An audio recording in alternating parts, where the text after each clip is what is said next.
Imagine you have a two-dimensional plane and you plot some random points on that plane. Each point you plot has an x and y value that defines its location on the plane. Now let's say you decide to connect every point by a line such that every point is directly connected to every other point on the plane, hence creating a web-like structure. How would you implement an algorithm in code to achieve this effect? Let's take a look at how we can do this. Let's start by getting the x and y positions of every point and placing them inside an array. In this illustration, we make use of the C# programming language. From the array, let's take the point at the first index. We call this the active point. Because at this step, we are going to be drawing lines from this point to every other point. We begin by drawing the first line from the active point to the point at the second index of the array. Then draw another line to the point at the third index. We repeat this step until the entire array is exhausted. After that, we now take the point at the second index as our new active point. We start drawing lines from this point to every other point, just like we did earlier. We repeat this step until the point at the last index is our active point. To achieve this in code, we can make use of a nested for loop, which is a for loop within another for loop. This helps us achieve what was just explained. Now, for every completed cycle of the inner for loop, the outer for loop completes one step. This is similar to the minute arm and the hour arm of a clock. For every complete cycle made by the minute arm, the hour arm makes one step.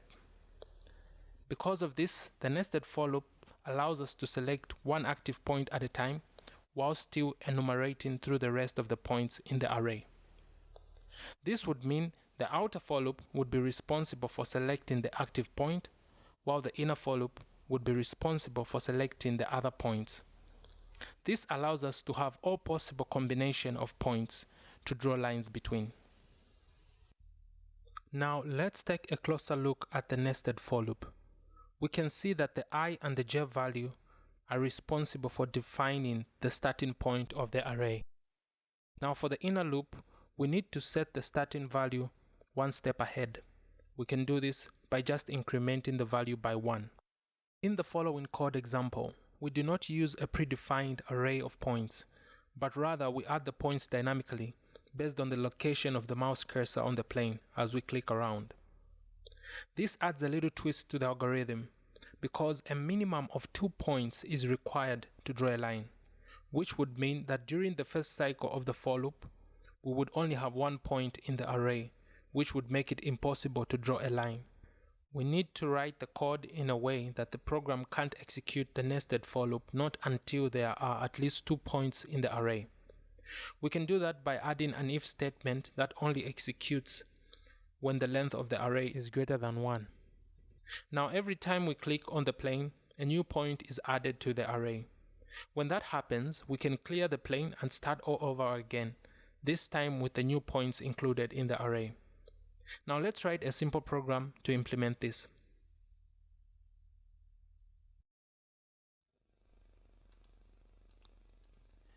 In this example, I use a Wpf application to illustrate the algorithm. Now because this is a GUI application, which means it allows us to interact with its user interface. This application comes from the .NET framework, and here I have one project set up in Visual Studio, and here there were 2 files that were generated. One is the main window.xaml file, the other one is the main window.xaml.cs file. So the XAML file is responsible for holding the markup language here, and the CS file contains the logic of this UI. So in our markup here, I have a grid and I added an element which is the canvas. Now I gave it a name so that I can access it in the code behind.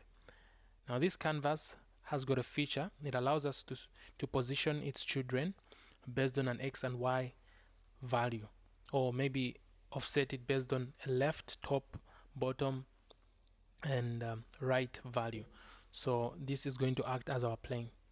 So I'll just go to the code behind and here we can see I have a class set up already. Now what I'm going to do is I'm going to add in an array. So the .NET has got an array type which is a list. I'm going to add in a list. It's basically an array, and it's going to contain some data, and the type of data it's going to contain is going to be a point. Now because inside the system.windows namespace there's a class or a structure which is a point structure, and this can actually hold a value, an x and y value. So we're going to be using this to store our x and y location of our points.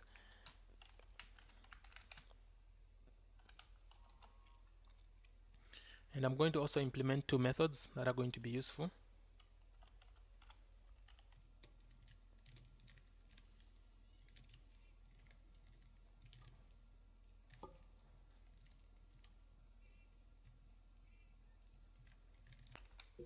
Okay, so here I have two methods. So one is the drawWeb method and the other one is the drawLine method.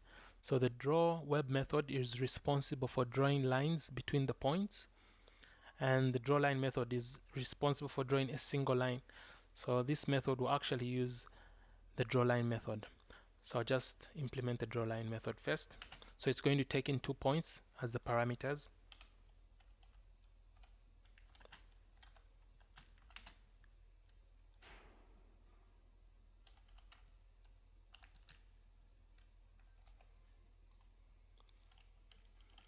So this method is going to draw a line between these 2 points. So what I'm going to do is I'm going to use the line class.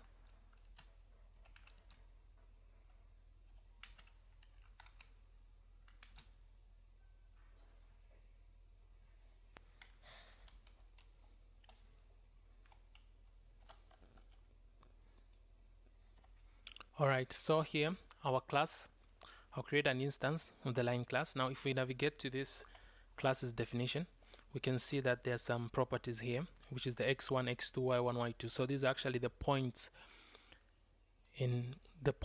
where the line will be drawn. So we have the first point, which is the x, and we have the second point as well. So I'll set these values based on the ones that we put here in the parameters.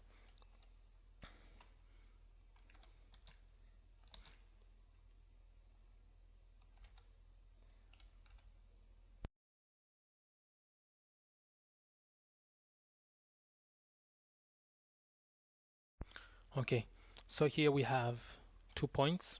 So the first one is the x1 and y1 point, and we assign it based on the x and the y value of the first point here, and we also do the same for the second point. And I also need to assign the stroke color, which will be basically the color of the line.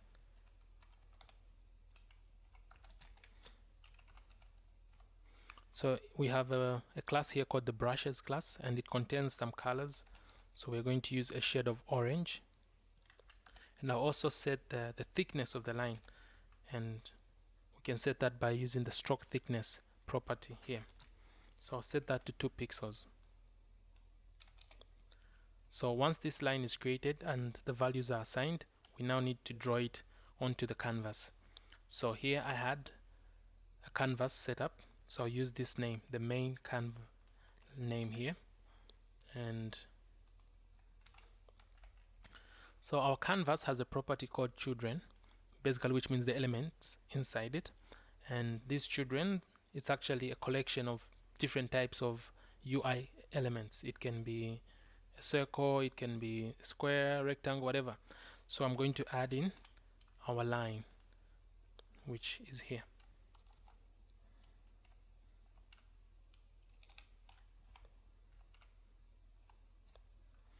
Okay, so this method is done. It takes in 2 points, creates a line, assigns the right values, and then adds that line to the canvas, and that line will be placed based on these values here. Okay, now I'll also implement the drawWeb method. So I'll start by adding some for loops, and I'll nest them.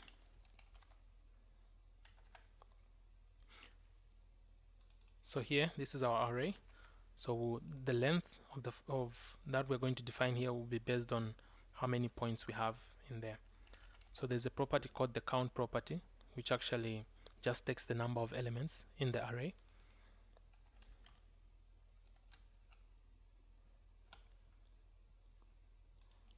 Okay, I'm also going to change this variable name.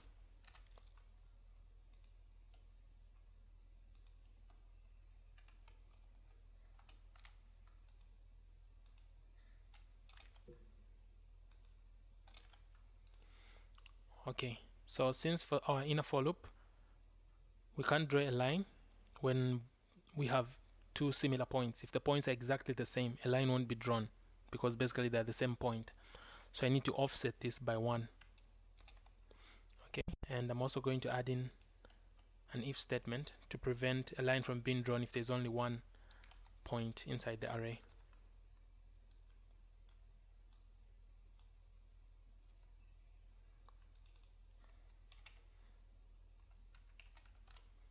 So if the number of points in the array is less than 1,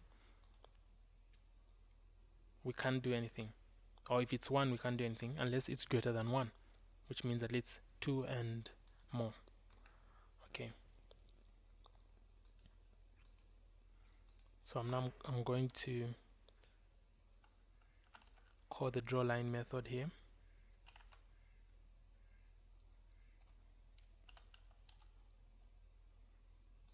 So I'm now going to draw a line based on the points at the first index and the point at the second index, based on where the for loop would be during the execution of this code.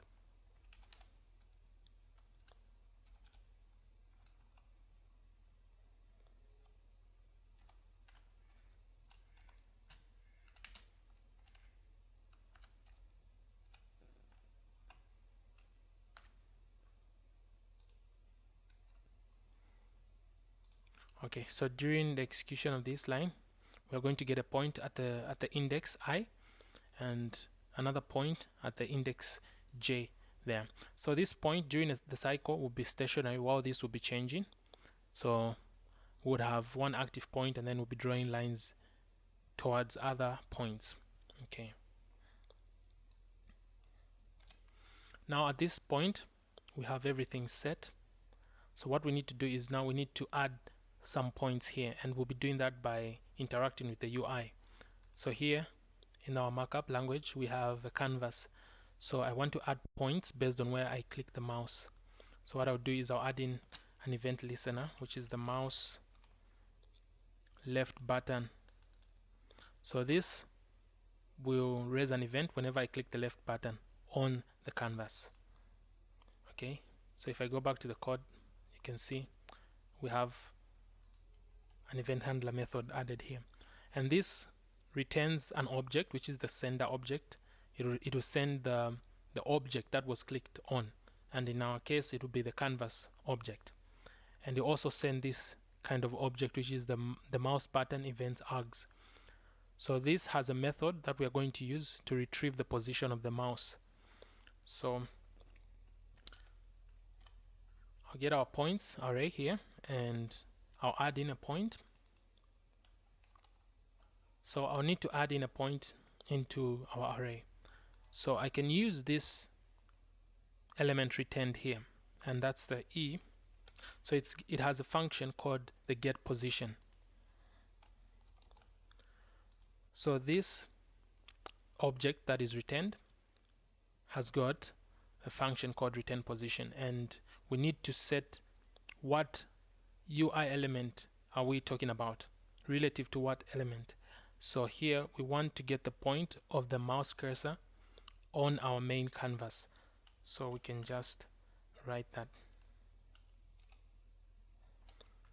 main canvas. So now this get position method returns a point. So it will just add that point to the list of our points. So once that point is added, we need to clear the plane, the canvas. Let's say if we had some points already drawn, we would need to clear the canvas. So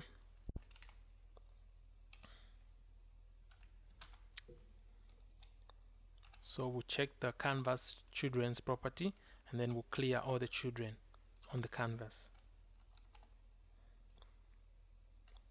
So once we clear all the children, we now need to redraw the lines based on the new points added inside our array.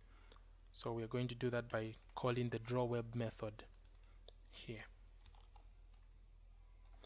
Now there's one thing you need to be aware of, and that is here back in our UI we have the canvas here, and our canvas apparently doesn't have a background color. The background color has been set to nothing, so that means it won't pick up the mouse events. So we need to set it to, at least we need to define a background. It could be transparent, that would do as well. So I'll just set the background to white. Now at the moment we won't see any change because initially our window was white already. So even if we change our canvas's background to white, there won't be any difference, but that's important. So at the moment we have everything set. Our drawLine method and our drawWeb method. So I'll just go ahead and test the code and see what happens. Okay, so we have our program running, and you can see lines are being drawn whenever I click, because we are getting the position of the mouse cursor and we are adding it to our array of points, and the drawWeb method is drawing lines between these points. Okay, I'll go ahead and close. Now before I can do that, I would like to add some round circles here on every point so that the visualization can look a bit good, I would say. So I'll just go ahead and add in a few lines of code to do that.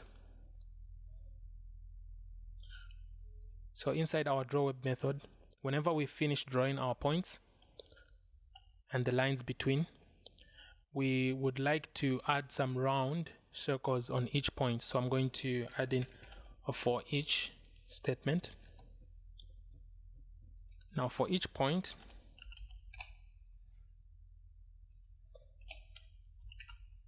inside our array, so we know our array has got a name points. So for each point inside the points collection there, we would like to draw that point on to wherever our X, and we would like to draw a circle on that point. Yeah. So what I'm going to do is I'm going to create an ellipse.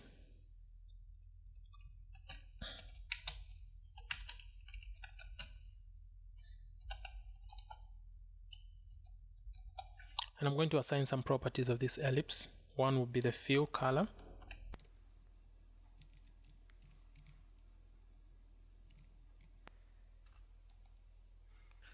The fill color will be set to a shade of orange, same as our line, and I'm also going to set its width and height.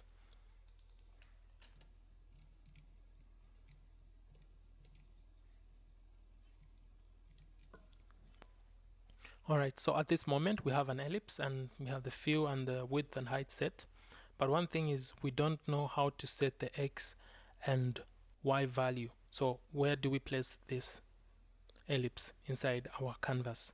Now if we navigate to the ellipse class, there's no property that allows us to do that. So what we are going to do is we're going to use an attached property. So we're going to attach a property to this class. So using the canvas class, it has got a method called set left. So basically this is setting the distance between the left edge of the canvas to where we're going to render our ellipse.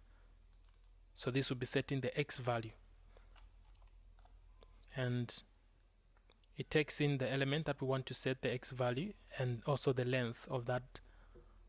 So we are going to add in our, so at this point we're going to get the length based on the point here. So we're going to, so our point has got an X value. So set this ellipse towards the left by this much. We're also going to do that for the right side. for the top, I mean. Now the reason why we take the top, because the origin of our canvas is the top left, so which means it comes from the top going downwards. It's like a Cartesian plane upside down. So we are going to set the point to the Y. Now one thing to note is that our canvas is drawn as a round shape, which means it also contains a bounding box, and the bounding box is a square. Now before we can proceed, let me just explain something on that.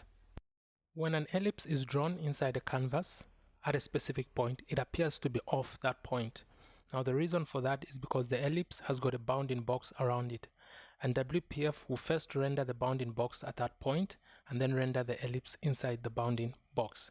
Now because the bounding box has its origin at the top left corner, the ellipse will appear to be off center. Now for us to correct this, we can actually offset it by half the width and length of the bounding box.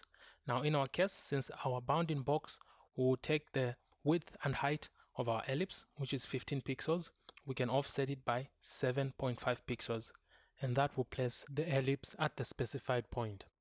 Okay, so at this point we are now going to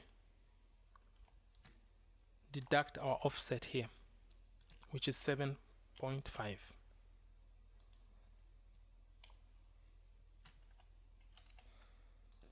Okay, so that should do it. So I'll go ahead and test the code. Now before I can do that, I need to place this ellipse inside our canvas.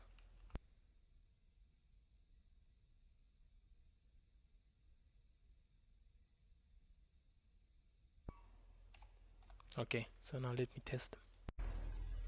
Okay, so there we are.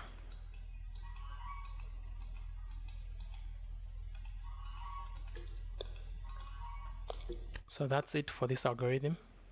Thanks for watching, and I'll see you in the next video.